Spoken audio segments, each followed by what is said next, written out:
Welcome to Off the Cut, a podcast where we talk about building, making, and answering all of your questions. I'm Eric from Spenceley Design Co. And I'm Zach from Zach Builds. If you have a question that you would like us to answer on air, you can send it to offthecutpodcast@gmail.com. You can find both of us on YouTube, Instagram, and unfortunately, because we have to keep up with kids, you can find us on TikTok too. All right, now let's get into the show. Well, howdy there, partners. Welcome to Off the Cut, episode 66. I do declare that today, up in Toronto, is known as Tuesday, May 23rd, 2023. But I reckon down here in Ohio, today is I can't keep that going. Yeah, today that's going to get painful. Today is, it's not as painful as the Green Suitors podcast. Got him. Got him. But here in Ohio, today is respectfully dedicated to the food of the day. This website, I might have to pick a new website. Yeah. This isn't a food. Drinking with chickens. With chickens? What? What does that even mean? Yeah, what does that mean? Is that a term that we're... Okay, drinking with chickens. Drinking with Chickens Day. Drinking with chickens. There's a website, drinkingwithchickens.com. What? It's World Turtle Day. That would have been better. I think free-range cocktails for... I think this is another one of those, like, branding things that they snuck in there. Like chickens is like a kind of a like liquor or something? I think it's just some... There's like a... I don't know. I think this is weird advertising for drinkingwithchickens.com. Wait. I found a better explanation. It's a celebration of the farm to table / farm to glass movement. Oh. I don't know. I do. Okay. Eggs come from chickens, despite the fact that people think that eggs are dairy. Well, they're in the dairy section, so... Yeah. Do you know, I actually want to put out an Instagram story asking eggs, dairy or not dairy, and see what people vote. Because I guarantee there's at least 20% of the people who would say that eggs are dairy. I think so. Like if you're going on a dairy-free diet, I bet you most people would start avoiding eggs. Like if your doctor was like, Eric, you have to go dairy-free for the next little bit. You'd be like, okay, no more eggs for me. Guess I'm not eating rice.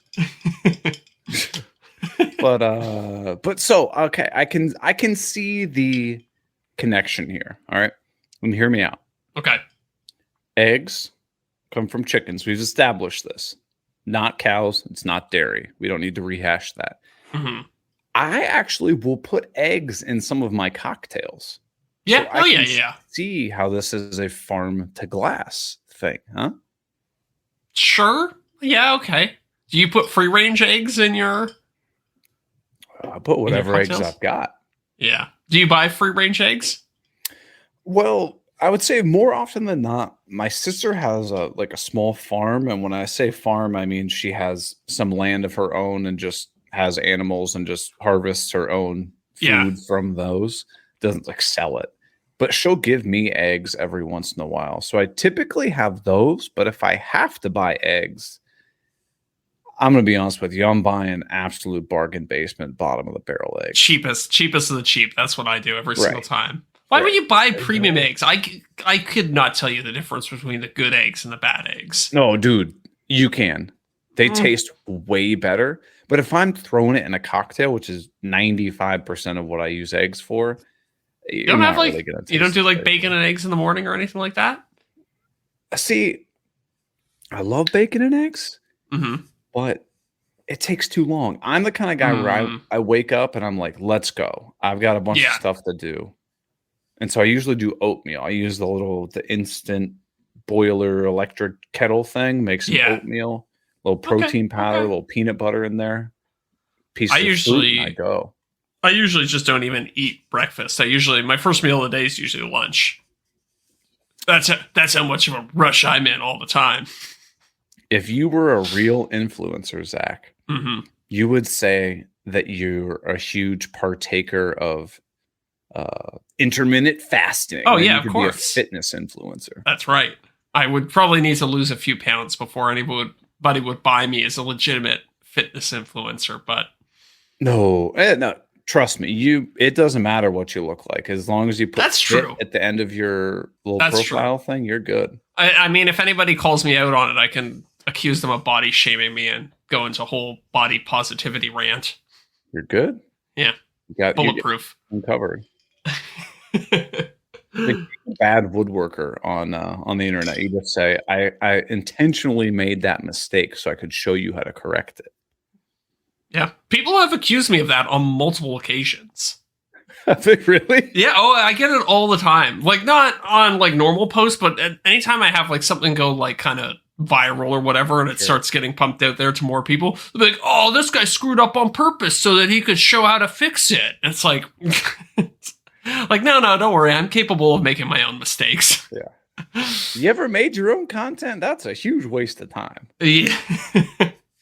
I mean, like, hell, I could barely get my stuff out quick enough trying to do it right, let alone, excuse me, intentionally making errors. Yeah. I love watching, like, people come up with these, like, big, grand conspiracy theories about you sometimes, and it's About just like, me? just, well, I'm sure you must get it. Like, do you ever get, like, these big comments that are, like, 5 paragraphs long, and they're making all these, like, weird, crazy assumptions about you? And you're like, dude, if you only knew, if you like, they have like, this one guy was going off about like how I planned all this stuff just to make content. And I was like, no, it was just me sitting at my computer, like trying to think like, how can I piece together all this footage I have? It's like, it's not me starting with some grand conspiracy about how I'm going to screw up intentionally to create the perfect piece of clickbait content. Especially like I don't think people realize this if it's on like Instagram or whatever short form. If you're making some sort of what am I trying to say? You're making some like elaborate project or whatever. Both of us, our goal is not to make some 40-second Instagram thing. We're making a project in like a whole YouTube video, and then we happen to just cut up some BS like reels out of it. Like, you really think I'm gonna build an entire dining room table just to make a 30-second Instagram reel? Yeah, exactly. You're crazy. People are funny. So I was listening to I should say I had the misfortune of listening to one of the worst podcasts in the woodworking space. We all know what podcast that is. Yeah, don't even say it. I have to wash my mouth out with soap if I say it. But they were talking about how much they enjoyed our segment on wedge salads. Oh, yeah, okay. So I just wanted to, bring it up a little bit. If you're not getting a wedge salad, what would you say one of your favorite salads is to get for a meal? Are you like a Caesar salad? I usually go the full Caesar. Mm-hmm. That's my go-to salad. I'll mess around with like a Greek salad sometimes. Bunch of feta and olives in there. I'm not an olive guy though. Oh, you don't like olives? That's too bad. No. Mm-hmm. No. But it just made my list. So I went to a wedding this weekend. And this is early in the show, but I want to air a grievance, and it's about salads. Okay. I hate when I'm forced to like eat or forcibly served a salad. Oh, like you're talking because it's a wedding, so you're talking like it's a 3-course meal or a 4-course meal, right? And they drop that salad in front of you. I don't want the salad. Yeah, salads are so hit and miss. Like some of them are yummy, but most of the time it's just like I'm working my way through it, slogging my way through it. Right. And to me, salads are very personable. Yes. Like the lettuce to dressing ratio was wildly off. Okay, hold on. You're a healthy guy, so I think we might be polar opposites on this. Okay. Because my ideal salad is like 10% lettuce and 90% dressing. That's gross. Like, it's not even the health aspect. It's the like it's a weird texture thing. Like if I got croutons and whatnot on that salad, those croutons are gonna be soggy as hell. Well, you need to make sure that you separate the croutons until like the moment before the salad goes live. Yeah. Because otherwise you're right. You're just eating soggy bread. Right. I just go light on the dressing for me. Like this thing was swimming and Caesar dressing, whatever the hell that is. That kind of sounds like my ideal salad. But here's a solution to this. When you RSVP a wedding, they usually say, do you want the beef dinner? Do you want the fish dinner? Yeah. What about just like a little toggle at the end of the salad that says light dressing, medium dressing, heavy dressing? Oh, come on. They're never going to get that right. Well, they can do the fish versus the beef, so why not? But half the time they mess that up. That's true. And everyone at our table got the steak. And every single person's steak was cooked wildly different. Like, oh, interesting. Some of them were well done. Some of them were like very rare, like practically still mooing. And others were like right in the middle. I'm like, I would have been pissed if I got one. Yeah. That wasn't how I wanted it. Yeah. How was yours? Mine was like a medium rare. Mine was perfect. Okay. Well, there you go. And then at least they got the most important person. Oh, right. Pasta salad. Yeah.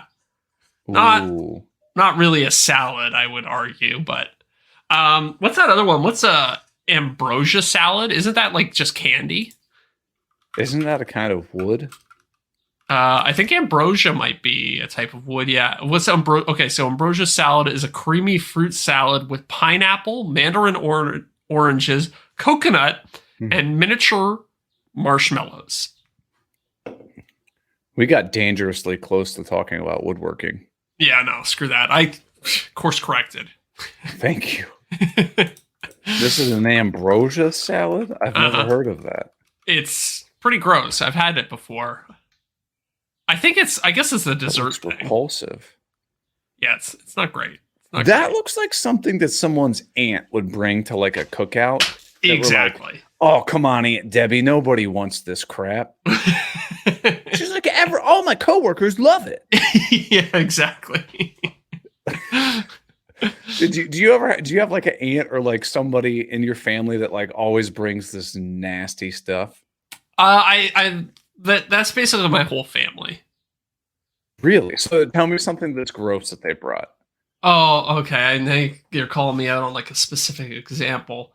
Oh man, I can't think of anything great off. I've just like, family gatherings, sometimes you get like excited for them and you're like, oh, the food is going to be really good. One side of my family, it's like, if they're all getting together, there's going to be good food. But the other side of my family, it's like, I'm not looking forward to this at all. It's going to be disappointing. Are they just poor cooks or are they like the people? It's nothing like crazy over the top bad. It's just bad quality across the board. Like, are they the people who cook it or the people that like go pick up some pre-made stuff from the grocery store and you're like, this is crap? It's a lot of pre-made, like, I'm going to get the potato salad from the grocery store that's on discount. See, I totally get if you get invited to some sort of family, friend, work gathering and you're like, I really don't want to cook anything. That's fine. Yeah. What you need to do is you need to bring something of quality that people actually want. So like, exactly. I'm like a main course kind of guy. Okay. I don't really do a bunch of sides. So like if somebody invites me over for a dinner party, I'm always like, I'll make dinner. Like, I don't mind. Like, I'll make a lasagna or like something like that. Yeah. But they're like, oh no, could you like, just like bring something small? I don't really do like appetizers or whatever. So I always err on the side of, why don't I just bring drinks? Like I'll bring wine or bring like cocktails or something. Now it's going to be more expensive. Like I'm definitely putting more money into it, but you're putting saving your time. Right. Right. And so I'm okay with that. I'm okay with picking up 4 or 5 bottles of wine if we're having like, 15 people or something like that, sure, I spent 40, $50, but it's like I didn't have to do anything. Yeah, exactly. My on Sunday, my buddy was like, "Hey, you want to come over for a barbecue?" And so I said, "Sure," obviously, and he was like, "Okay." And then I asked him, "What can I bring?" And he was like, bring some dessert." So went to the grocery store, just got a big like the nice ice cream bars, and then I went to the brewery around the corner and got a bunch of beers, and then brought it over. Yeah, everybody's happy. What's even worse than people bringing crappy stuff to like a get together is there's always that one guy in the friend group that never brings a damn thing. Yeah. Like, there's always somebody who's like, hey, we're all going to get together. And somebody's like, I'll bring this, I'll bring this, I'll bring this. And then this person doesn't respond or is like, well, it seems like you guys got it all. Oh, I hate that. Yeah, seems like it's under control. It's like I hate those people so much. At the very least, say something like, hey, it seems like you guys have got it. If there's nothing else that you need me to bring, let me at least send you guys a couple bucks. Yeah. That's okay. Yeah. That's I personally I would not accept the money because I just feel like no. What's somebody going to send like $5, $10? Yeah, it's all right. Or especially if it's split amongst multiple people, be like, oh, send me $3.72. Yeah. Get on the Splitwise app and figure that shit out. Oh, this is explicit. Oh, I lost it already. What's Splitwise? You never use Splitwise? Oh. Splitwise is this app that you can use for like splitting expenses. So what I do a lot of the time with my friends is like if we're going away for like a weekend, like say you're going away somewhere with another couple. Sure. One person is just a designated pay person. They pay for everything. Right. And they log all their receipts in the Splitwise app. And then at the end of it, it tells you, it's like, okay, Eric has to send me $75 and then Miranda has to send me $75 and Sophie has to send me $75. And but okay, so Derek's pulling it up there. But it's smart too. Like if say you pay for some things, I pay for some things, it'll like figure out what the balance is and it'll net out your payment against like my payment. And so it'll even like reduce it so that if you have like 6 people who all have to send each other money, it'll say, okay, here's how we can net this out with the least possible transactions and make everybody. Oh, that's clever. Yeah, so it's actually kind of handy. Is it free? Yeah. I'm sure there's, the premium version or whatever, but I've used a free one forever and it's been fine. Huh. Yeah. Well, that's good to know. I'll have to check that out. Because, you get that issue where, like, if you go to Venmo, it's either every single time you pay for something, it's like, I got to Venmo this person, Venmo that person. Yeah. Or if, like, well, they paid $32 here and but I paid $40. Oh, wait, what's the balance? Exactly. And then you can do stuff like, like so-and-so wasn't there the first night, so they don't have to pay for the Airbnb the first night and blah, blah, blah, blah. It's handy. It works well. It's complicated. Honestly, real fast. For me, unless it's something like big, I got on the point, I don't care. Yeah.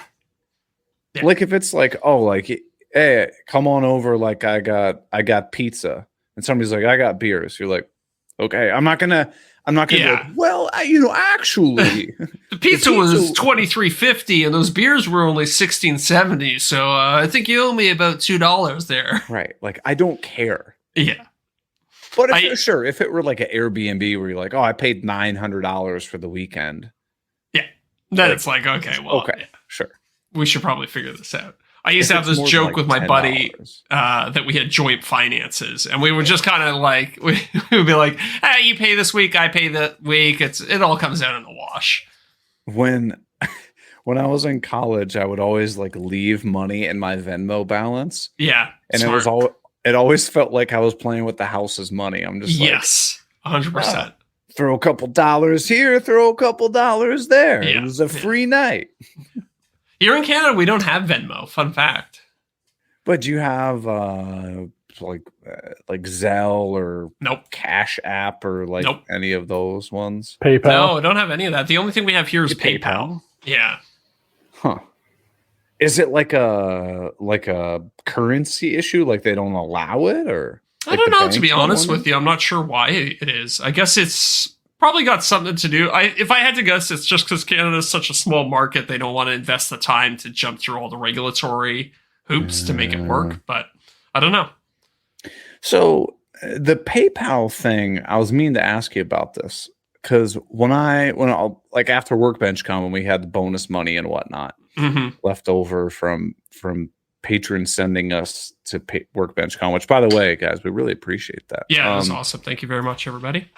Uh, it like wouldn't let me send it as like a friend thing Oh, because you're international. oh, huh. So it charged you like what, like the I don't know, like $7 or it was a trivial amount. Didn't even matter. But I was like, Yeah, as a the Canadian, I'm principle. used to just getting screwed over on every financial transaction. Like anytime I get paid by a sponsor, there's always like $50 that comes off the top for some bank transfer fee or something like that. And you're Right. like, ugh, really? Okay, whatever. Or do you probably get it too? Like when you buy stuff, do you ever get like hit with like an international fee or Yeah, whatever? yeah, yeah. All sorts of crazy. Usually that stuff comes with shipping and brokerage and when it's crossing the border, but sometimes you just be shopping on a website and they'll have some, I don't know, international fee or whatever. You're like, okay, I guess I just have to swallow this. But so like I just redid my Epidemic Sound subscription or whatever. Hmm. It's like the music thing. So Zach and I both use Shocker when you're on YouTube, you can't just like put the latest Taylor Swift song on your video and expect to like monetize it and make, a Yeah. boatload of money. You can't do that. So you have to get copyright free music. So most people use, I think Epidemic Sound's probably the biggest one, right? Yeah, there's a couple other ones. Beat Sweet. I think Motion Array has music. Yeah. Yeah. But it's like, I don't know. I think I pay like $300 a year for it or something like that because I have my second channel too. So I wanted to make sure that didn't get flagged for music. So I had to Oh, get like the interesting. bigger, The better, yeah, the like next yeah, level like up. the next level or whatever.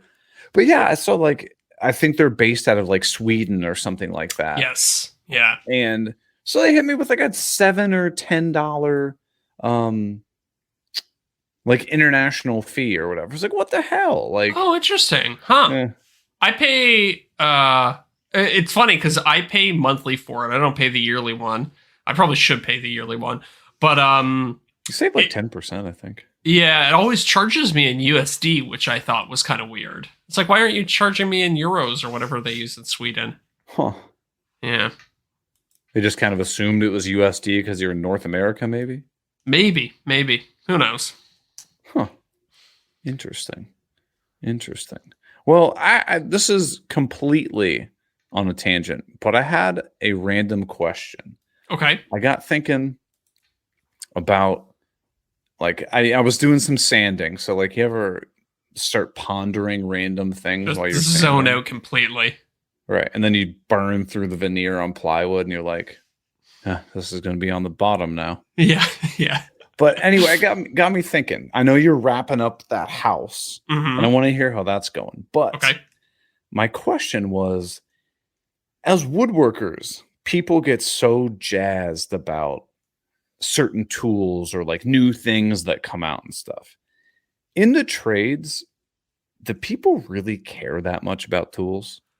No, I don't think so. Okay. I mean, this is my perception as like, maybe it's just the guys I'm hanging out with or something like that, but very few people care about tools in any way or like not even like nobody even really cares about tool loyalty that much. Like I'll see Okay. guys with, a million different brands of tools. They got a Ryobi this drill, they got a Makita reciprocating saw.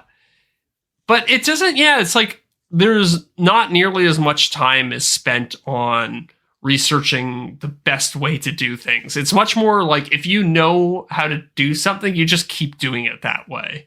Okay. Yeah. Which is, maybe to a lot of people's detriment in the trades, but it's like I often like show some of the older guys I work with, like some of the new tools I have and like techniques and stuff like that. They're like, nah, not interested. Like I have a way that works, and Sure. yeah, I just do it how I do it. So, like, when it comes to something like, I'm trying to think, like a drill, okay, you can't really like get anything too wild about a drill, but like, so most guys are they just like, yeah, I just have this brand because like that's the batteries I bought, and like, Most guys are on the same brand, some brand, because they went to Home Depot one day and there was a sale on that particular tool, and they're like, okay, that. I guess that's how that's my new tool brand now. that's fair. That's Yeah, fair. It'd probably be the equivalent of like me not being a huge car guy, like picking out tires yeah, for my car. yeah. Like, whatever. Like, I don't. Is there a Oh, better tire? Probably, but like, I don't care. Michelin's were on sale that day, so now I'm a Michelin man. Right. So is it like literally like that same kind of feeling? It's I like, think so. I mean, and it's funny because I only really work with a small subset of people. Like I've yeah, been working with, the same roster of subcontractors for like the last 10 years or something like that. So I don't have a huge, like, wide variety of other people in the trades that I know. But yeah, based on my limited sample set, that's kind of the case. I did have my electrician come up to me yesterday. He's like, "Oh, I see you got the new DeWalt atomic drill. How do you like that?" okay. But that was literally the first time he's ever like noticed a tool or mentioned a tool or anything like that. So that was kind of like a rare one-off exception.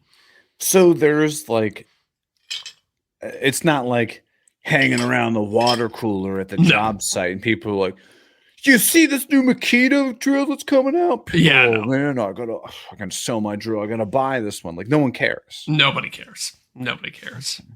So would you say all of like the big marketing efforts when they have these huge marketing pushes for new tools? Who, Yeah, that's a good no, point. genuinely, who do you think Yeah. those are aimed towards? Oh man, that's a great question now that I think about it. I don't know. I guess, yeah, hobbyists and homeowners more than anything. I mean, maybe it's different. Like, so if you were working in, say, like high rise construction or something like that, where you have, 50, 60 guys all working on the same site, doing the same types of things, maybe they talk about tools a lot more then. Because I'm in residential construction where it's like a lot of owner operators and a lot of smaller crews. So maybe it's a different dynamic. But yeah, it's interesting. Like, I think a lot of the marketing dollars towards contractors and stuff like that are spent. You ever go to Home Depot or Lowe's or something like that, and there'll be a big Milwaukee like tent out front, and they have like all the tools laid out where you can like try them out, and then there's like a sales rep there to talk to you about it. Yeah. I think that's probably the most successful get for contractors and people working in the trades. Right. Because you actually get to put the tool in their hand, and there's always some promo that they're doing at the same time. But really, I think the in-store sales are probably the number one thing that moves tools with people in the trades. Based on at the end of the day, you're just trying to fire things together, finish projects, and you're like, damn, my drill died. Oh, that was a good deal. And there's no talk, like nobody knows stats. Nobody's like, oh, this impact driver has 420 inch pounds and this one has 500 inch pounds. It's like, nah, that one came with a free battery, so I went for it.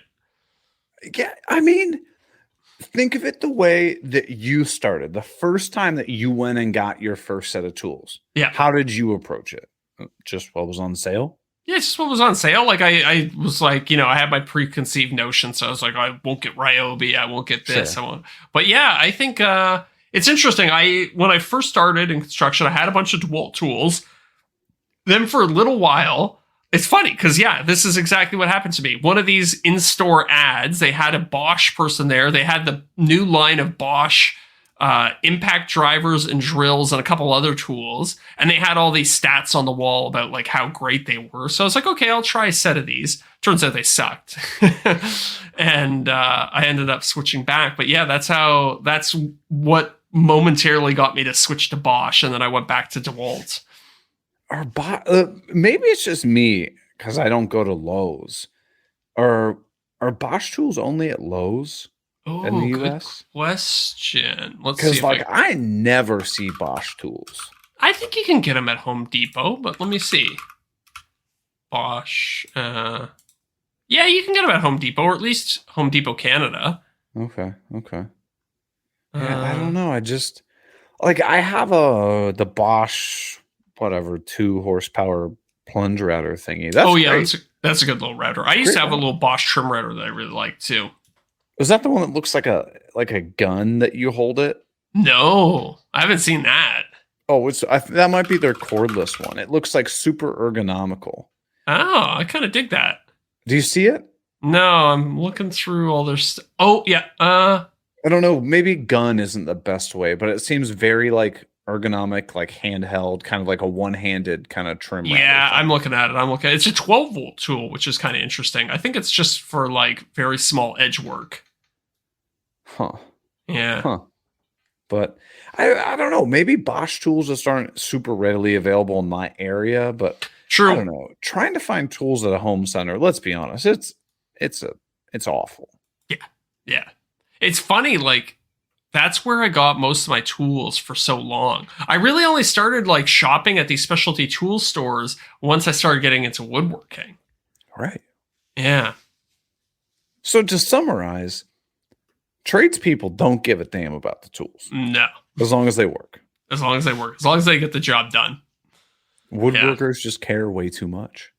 They do seem to be, oddly obsessed with their tools and the status of their tools. It's weird to treat a tool like a status symbol. Yeah.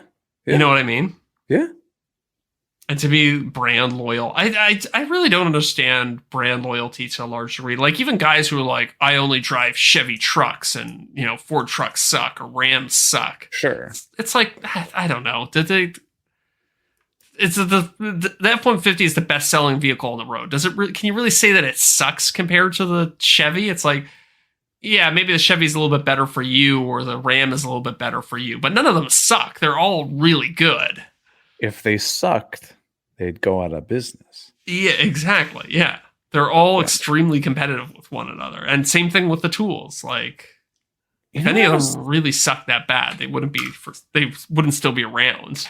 No, you're 100% right. And while you're saying that, it got me thinking. Do you think there's a correlation to the amount, like level of expertise, amount that somebody uses the tools and their like the amount that they care? So hear me out. Yeah, maybe. Someone in the trades that is using, a skill saw, impact driver drill all day, every day. Mm-hmm. It seems like as long as they've got something that works and is trustworthy, they don't really care about researching the newest, latest, greatest stats on whatever thing is coming out. Yeah. But somebody who's just got into woodworking and all they want to do is like, oh, this tool will make me better. This tool will do this. This tool will do that. Do you think those people are disproportionately interested in like stats and stuff of tools than people who actually use them? I think so. I mean, when I was at that Festool event a couple weeks ago, one thing that I noticed there was that like hardly anybody there was in the trades. They were people who did like, crafting and woodworking of some type, but I kind of looked around the room and I was like, everybody here is kind of like a tool enthusiast. And there's like a certain class of person that's like, they're just really into, the same way I'm into cars. Like most cars on the road, I can point to it and within like, 20, 30 horsepower, I can tell you how much it has. Right. Okay.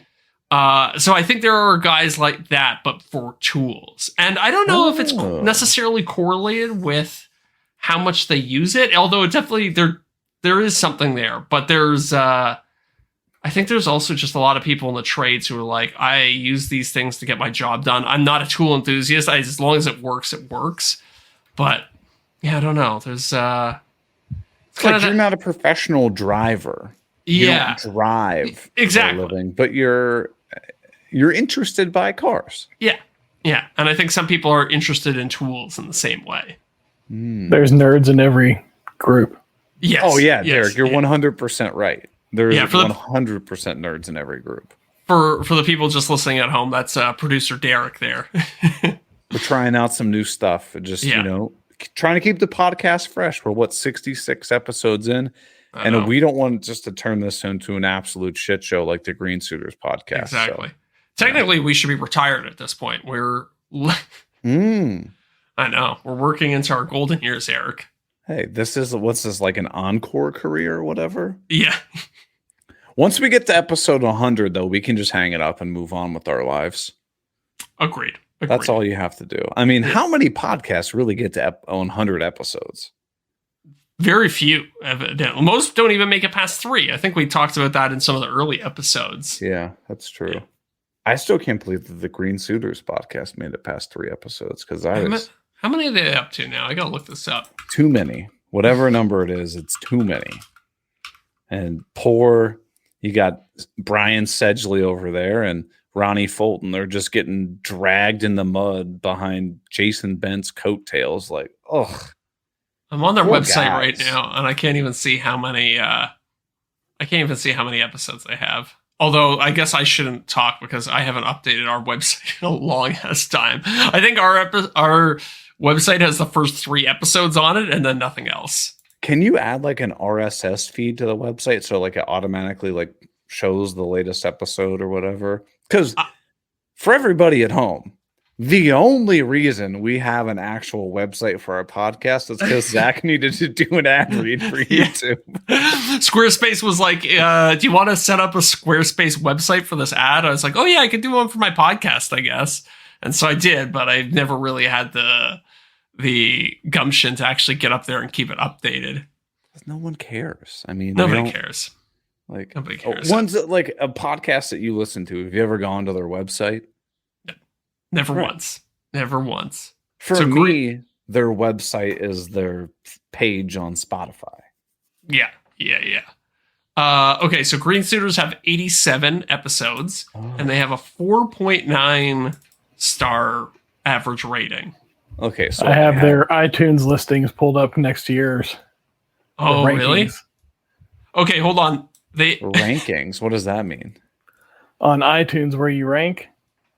Are we better than them? You're at 48. They're at 113. Hot damn. This is all we need to know. Absolutely slaughtered them. And so whenever you hear Jason starts out that awful podcast, he's like, this is the world's best woodworking podcast. Not only is it not true, it is statistically false because their show sucks. Yeah, I mean, if you keep lying to your audience, that's what keeps you in the triple digits on the scoreboard there. Yeah. They have shame. They have one star review, and it says, "Get rid of Hans. The Hans fake character is quite dumb. Please stop using him." I'm going to just leave horrible reviews and be like, if you want to listen to a real podcast, go to patreon.com/offthecut-podcast. It's good over there. I want to see if we have any 1-star reviews. This is what's really got my interest now. I used to look at the reviews because like I thought we had that one just ridiculous review that was funny about like somebody having like intestinal distress and was like said the podcast saved their life or something like that while they're defecating uncontrollably. We have no 1-star reviews. We only have 5-star reviews. What would you expect? I know. It's tough being this good. But you know what else we have that's good? Patrons? We got patrons who want to support this 5-star podcast because they don't want to support the Green Suiters podcast. So, new this week, we've got a Rigid fan, which I don't know what's worse, Rigid or the Green Suiters podcast. That one's still up for debate. But Scott Davidson is joining us, supporting the podcast. We appreciate you, Scott. Thank you, Scott.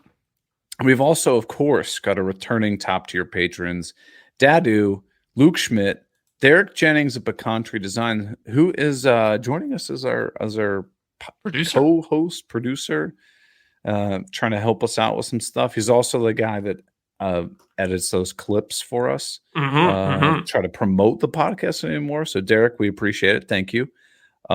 We've got Corey Duvall, Jason Price at Priceless Pro Designs. It's a lot of P's there. Feel it. Good thing I had the pop filter, because this is what it sounds like if I get rid of it. Jason Price at Priceless Pro Designs. See, that's why you got to have this little thing. I'll say it again.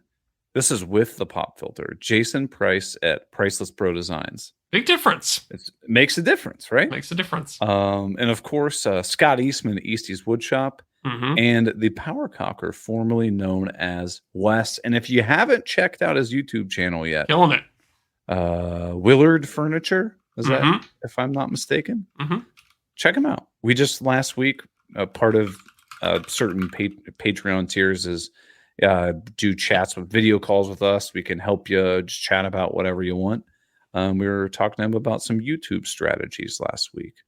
But if you want to support the podcast so that you don't have to support the Green Series podcast, you can go to patreon.com/offthecutpodcast. And I'm getting thirsty, Zach. Tell them what we got over there.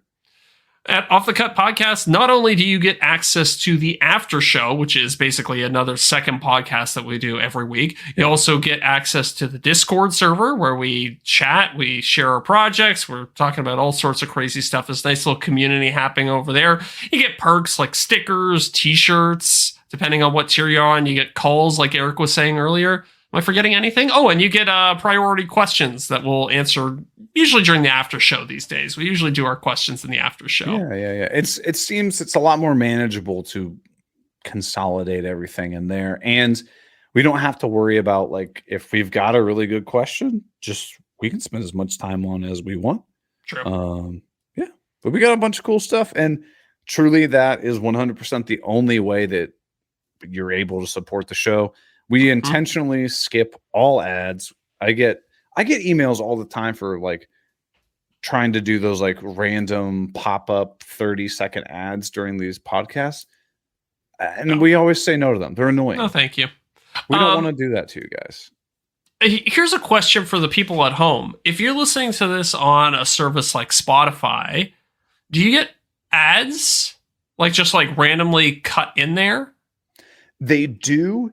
If we sign up for that horrible paying ad thing. Okay, but as long as we talked about that, we declined it. Yeah, okay. But I'm wondering, because YouTube's kind of shifty like that sometimes too, though, right? Like if you don't monetize your video, sometimes they will still show ads against your video. They just don't pay you for it. I've never seen Spotify do that. Okay. Good to know. However, it might be different if you have like the free Spotify thing. Oh, interesting. Because there is a free tier of Spotify. Yeah, there is. That's the one that I use. Huh. Because you use like the Google Music or whatever it is, right? Yeah, YouTube Music. Okay. Yeah. That makes sense. But so we usually say this at the end. But if you don't want to join us on Patreon, no pressure. Fair enough. The best thing you can do to support the podcast, and I know we say it all the time, but it's the truth. Tell other people about it. Send it to your friends, something like that. Just get the word out. Yeah. A lot of people have shared it on their social media feeds. Be really nice. I always appreciate that when I see it. So it's an option too. Oh yeah, 100%. So that's the best thing you can do to support the show.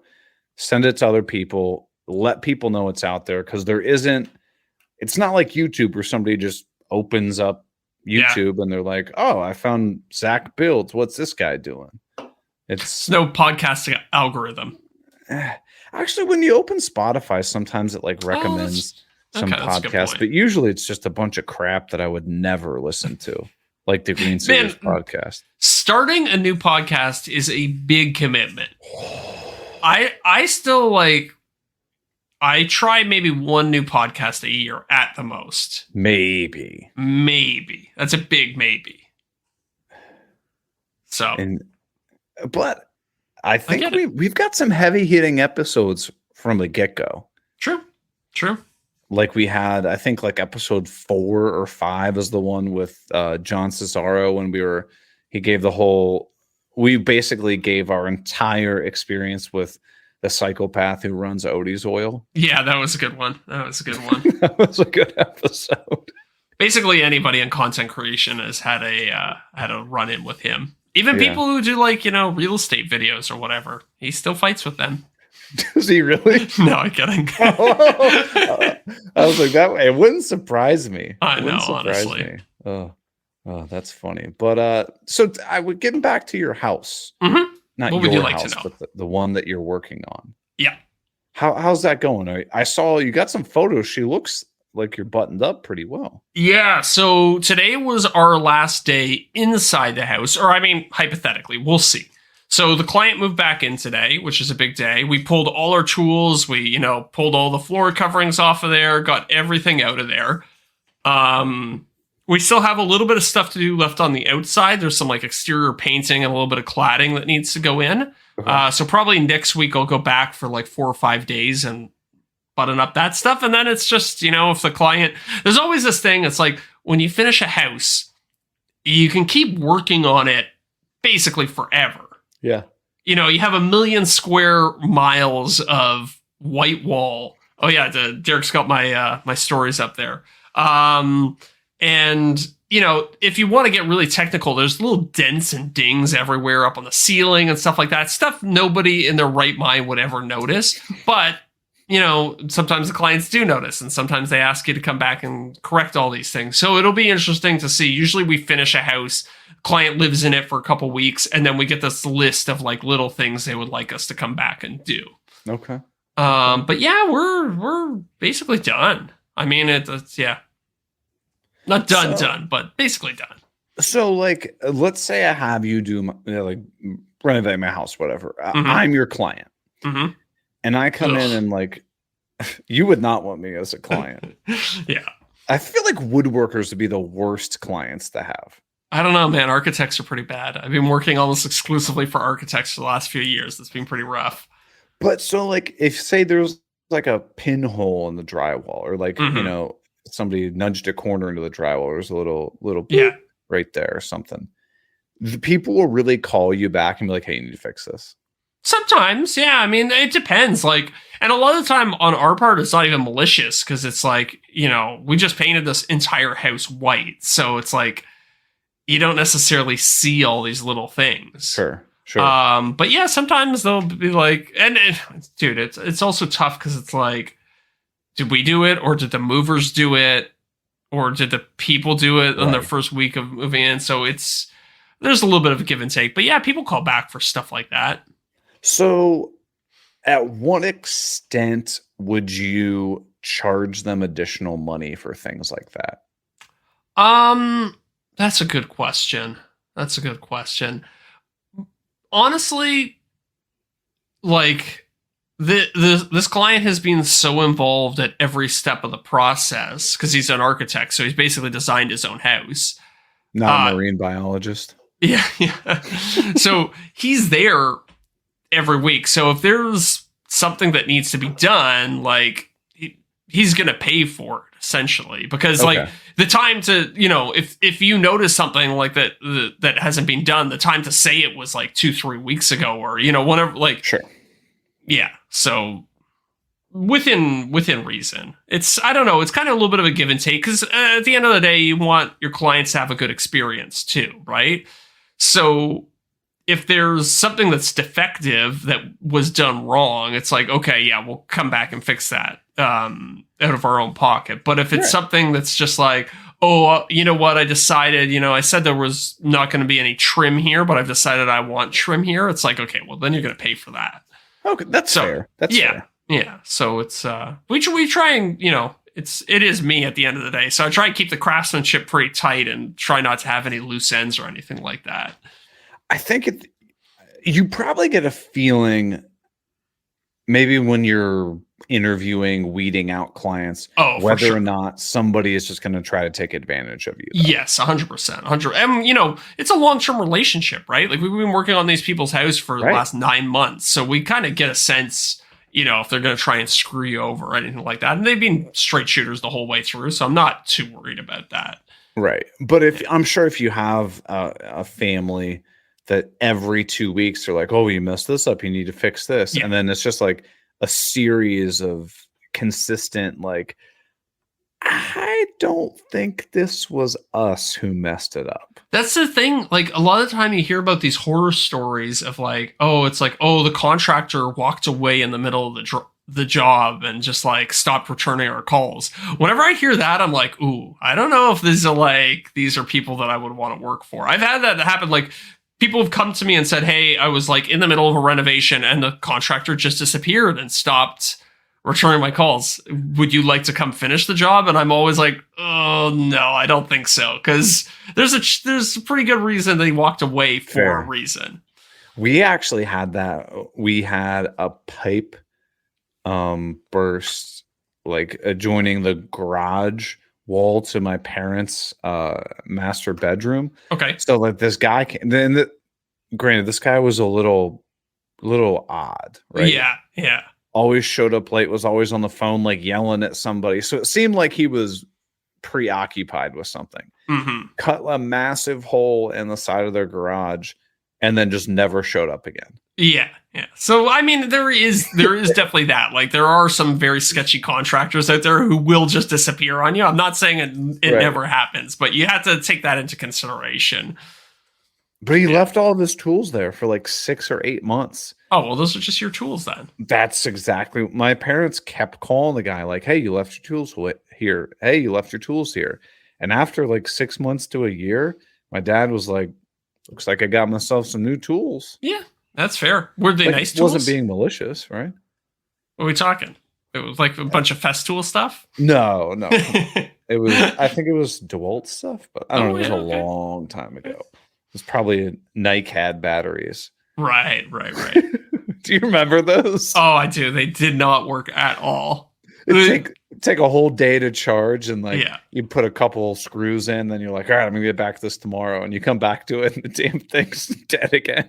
I had a NiCad reciprocating saw, and you get like halfway through a 2x4 and it would just die. And you're like, I charged this all night for like a second of runtime. It was horrible. It reminds me of those like, did you ever have a friend that had one of those like, I don't know, they're made for children, like those electric cars. Oh, yeah. Like a little I don't know RC what car. Sure. But like the kid rides on it. Oh, like a Power Wheels. Yeah, Power Wheels. Thank you. I was joking that I want to buy one of those for my friend's kid. Oh, dude, have you seen them now? Yeah, I have. They got, have like working doors and radios and like Bluetooth on them and stuff. Well, that's the thing. They have their own little stereos you can hook Bluetooth up to. I thought it was so cool. Imagine if you had like a backyard barbecue and you could just have like your kid running around the yard, just like bumping tunes and stuff. Yeah, it was 100% a troll play on my part. I was like, I'm going to get my friend's daughter this big like F-150 Power Wheels thing, just so she can drive it around and be like a complete nightmare for him. I can't wait till my friends have kids, and I'm going to be the guy who intentionally buys the most obnoxious, loudest toys ever. So like it would just be like the ones like wee wee wee wah, wah, wah, wee, and like all these horrible noises. I remember my dad bought my cousin a remote control helicopter, and it was just to screw with his sister. He's like, your aunt is gonna hate this.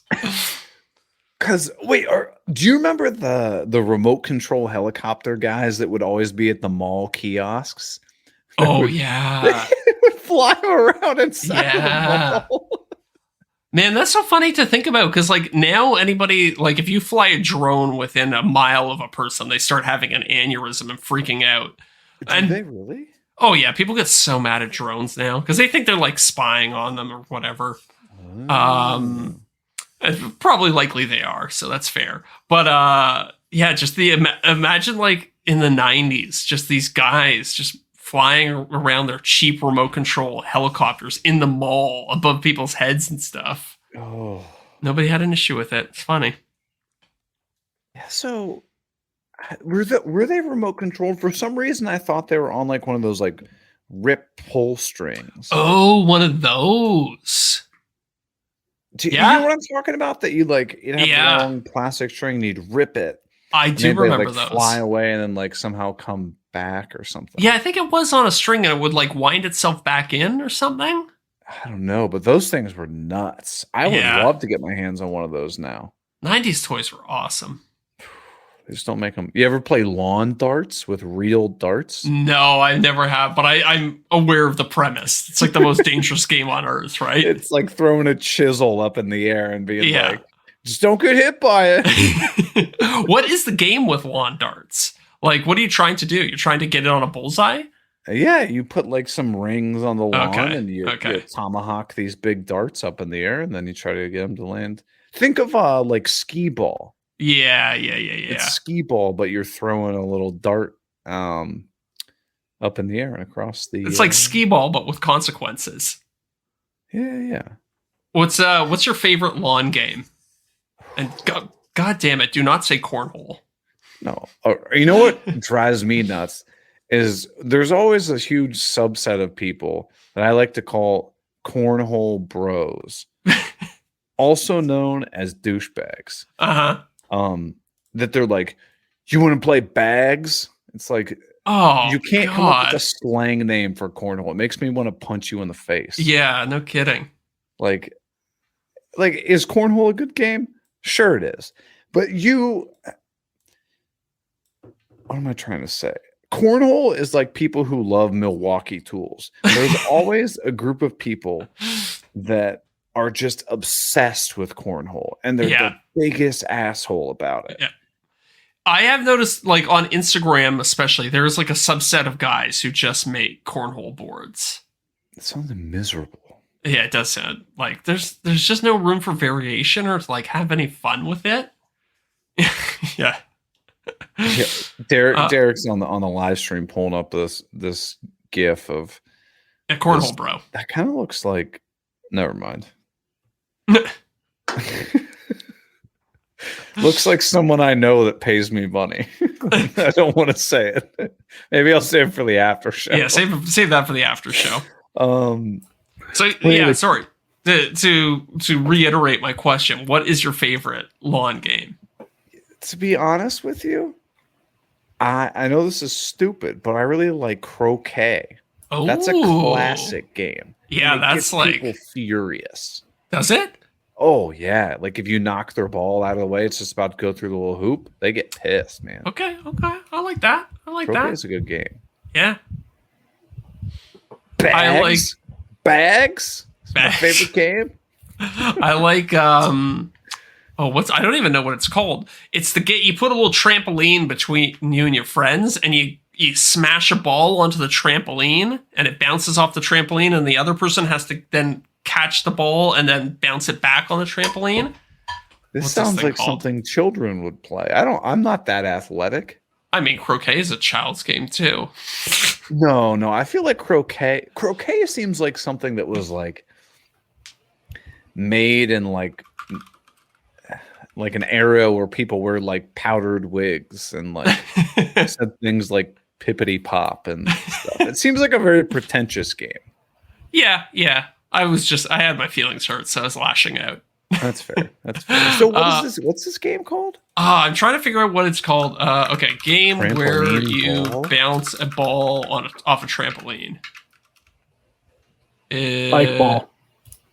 What's that? Spike ball. Spike ball. Yeah, Spike ball is the brand name. Yeah. Good time. Very athletic. They call it round net. Yeah, that seems to be. I guess round net is the generic name, and then Spike ball is the brand name. Wait. Okay, I'm gonna disqualify this one. Okay. And the reason I'm doing that because I'm also disqualifying bags as a valid lawn game is because they both are on ESPN. Oh, really? Yes. Okay. Cornhole is on ESPN and Spike Ball is on ESPN. They have a actual Spike Ball league. That's insane. Yeah, ESPN Spike Ball on ESPN. The Ocho. So okay, how does ESPN work? Like whoever pays the money gets on. But there's like 5 ESPNs. Is it like a tiered thing where like ESPN 1 is the best stuff, and then like by the time you're to ESPN 5, it's like watching the paint drawing tournament. All right, let's see if I can find a breakdown of how many different channels of ESPN there are. I know that they have. Okay, there's ESPN on ABC. Mm-hmm. ESPN2 was intentionally made for a broader mix of event coverage, including auto racing, college basketball, hockey, BMX, skateboarding, motocross. Then there's ESPN Classic. Oh. There's also ESPN News, ESPN Deportes, which that's Spanish the German one. ESPN U, which is college athletics. Okay. And there's the Longhorn Network. Longhorn Network, which is Texas Longhorns. You've got to be freaking kidding me that they have an exclusive channel dedicated to them. There's also Longhorns. The SEC Network, ACC Network. I thought there was more numbered ESPNs. Yeah, I could have sworn they had an ESPN8 Ocho. I think that was in a movie. Yeah, no, it's real. It's on ESPN.com. How to watch ESPN8 the Ocho. Oh yeah, ESPN8 the Ocho. I think it was made as a joke because they have asinine sports on there. Okay, like this: cliff diving, spike ball, pickleball, belt sander races. Oh, hell yeah. That's on at 2:30 a.m. Finally a sport that I can be excited about. Rock River stone skipping. Mm-hmm. AUDL. I don't know what that is. E-scooters. Excel. I love the idea of e-scooters. I mean, I guess it's like whatever. It's just like race cars, but there's no athleticism to that. It's just whoever has the beefiest e-scooter. All right. Wiffle ball, axe throwing, chase tag. That's funny. I mean, you know what? I'm laughing at all of these, but it might be kind of fun to watch some like competitive tag. So I'm gonna look this up. Competitive tag salary. Oh, they all do it for the love of the game, Eric. Please, how dare you? They don't let money sully their most precious of sports. A professional tag player can make anywhere between $1,000 and $5,000 per month, depending on skill level and ability to perform in tournaments. This comes out to approximately $12,000 to $60,000 annually. The top paid professional in tag earns around $160,000 a year. Really chasing that money. Yeah. Ha! I mean, I'm surprised it's that high, to be honest. Yeah. I mean, it seems like at my age, I'm gonna bang my shins on something. Like, do you see this tag stuff? You are legitimately too old for professional tag. I'm sorry. Oh my god. Have you seen the Instagram highlights of like the things where they try to keep like a balloon in the air and stuff like that? Nope. Oh yeah, that's some more garbage that's on ESPN8. Oh, professional tag is like on an obstacle course? Yeah. It's like on a jungle. It's like on an adult-sized jungle gym. Yeah, they're not messing around. Okay. Not messing around. Okay. Hey, have you ever done one of those wipeout courses? Are you familiar with the show Wipeout? Oh yeah. Okay. Have you ever done one of those in real life? No. I've done there are these things like they're giant jungle gyms. They're called like adventure zones or something like that. Yeah, what are those called? It's not Adventure Zone. They have a word for it. There was a bunch of them here in Toronto. They got really popular for a year, and then they all just kind of went away. Right. I did one of those for like my birthday, like last year or something like that. Yeah. And obviously, we went to the bar beforehand. Yeah, clearly. And how else are you going to enjoy it? So, but this one had like a bunch of crazy stuff, and a lot of them were like the American Ninja Warrior obstacles. Yes. It was exhausting. Yeah. You tried to do the monkey bars as an adult. Have you ever tried it? It's tough. It's not easy, man. Yeah. What are those? What's the word for it? They have a special word for it. It's like indoor obstacle course, but it's Yeah. Like a play zone. indoor I don't know. I feel like I'm going to string together words that don't belong together on indoor obstacle course for adults. Child-friendly show. Hey, we're already explicit, so yeah, it is what it is. But Aren't those all those American Ninja Warrior things they do? The gyms for that? Yeah, I think American Ninja Warrior really propelled a lot of these places into the forefront. Like people were watching that on TV, they're like, "Oh yeah, we could do that in real life. Why not?" it was quite humbling though, because like you're watching TV and you're like, just hang on to it. Yeah, what's the big deal? Like, just swing your hips and then jump 3 feet. And you're like, oh no, it's actually really hard. The first time we got there, like I was like a kid. Like I showed up and I'm like so pumped, right? I just like I'm the first one to like get through the little gate, and everybody else is like still checking it, and I'm just like, I'm gone. I go up to the first obstacle, like jump, grab it, immediately fall, and I'm like, okay. Little reality check there right off the hop. And it it had nothing to do with the drinks beforehand. No. It was that high of level. It was that difficult. I went to one of these things too. Like, you know what? I think it was for my birthday, but like 5-6 years ago, something like that. Right. And right as you come in the door, they had a big, like 12-foot tall half pipe, or I guess it was a quarter pipe. And the whole thing was like you would try and run up it and then grab the ledge and pull yourself up. Oh. And I think I gassed myself out doing that like 5 or 6 times. Oh, yeah. And then that was just my whole stamina was shot for the rest of the day. Oh, yeah. It's very humbling. Or like, you ever gone to those like trampoline park things? Yeah. I've realized that jumping on a trampoline is harder than you think it is. It's good. It's a good cardio workout. Yeah. Ugh. Yeah. But it's exhausting. It's fun doing backflips. Yeah. I see. I that makes me feel queasy. Oh yeah, 100%.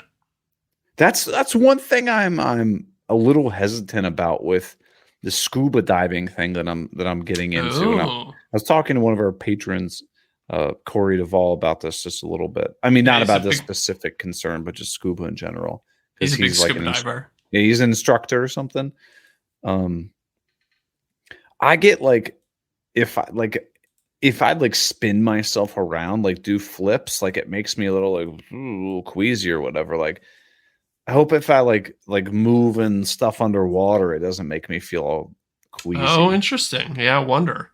If I get dizzy, like if I get good and legitimately dizzy, it ruins the rest of my day. Oh yeah. Yeah. Like I'll feel like headachy and nauseous for the rest of the day if I get dizzy for 30 seconds. But you're just like me. If I feel moderately nauseous, I just make myself throw up. Oh yeah, pull the trigger.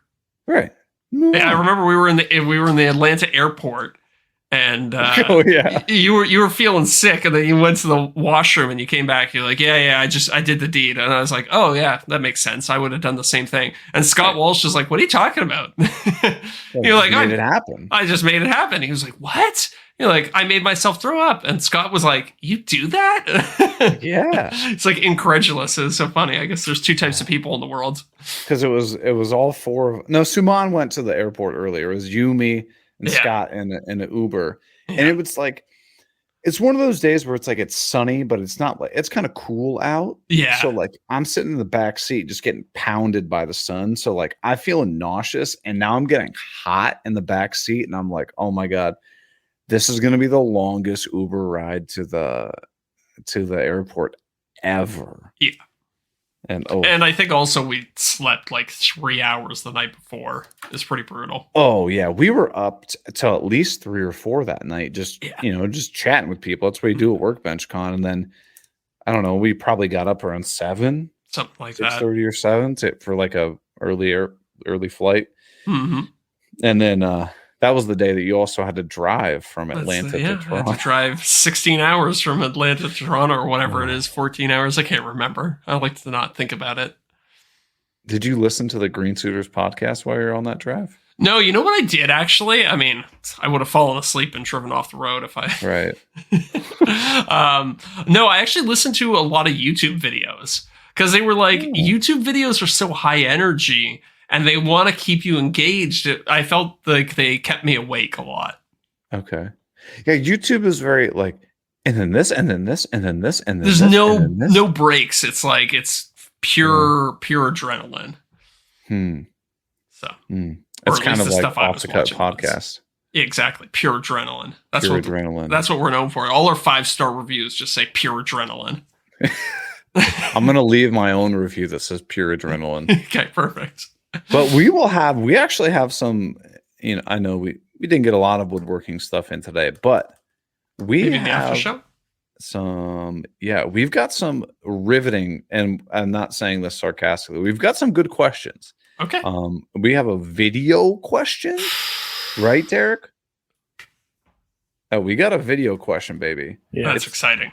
Yeah, it's coming. That's the first of its kind. But the only way you get access to that video question is if you go over to the after show. It's on Patreon. So we're gonna talk about.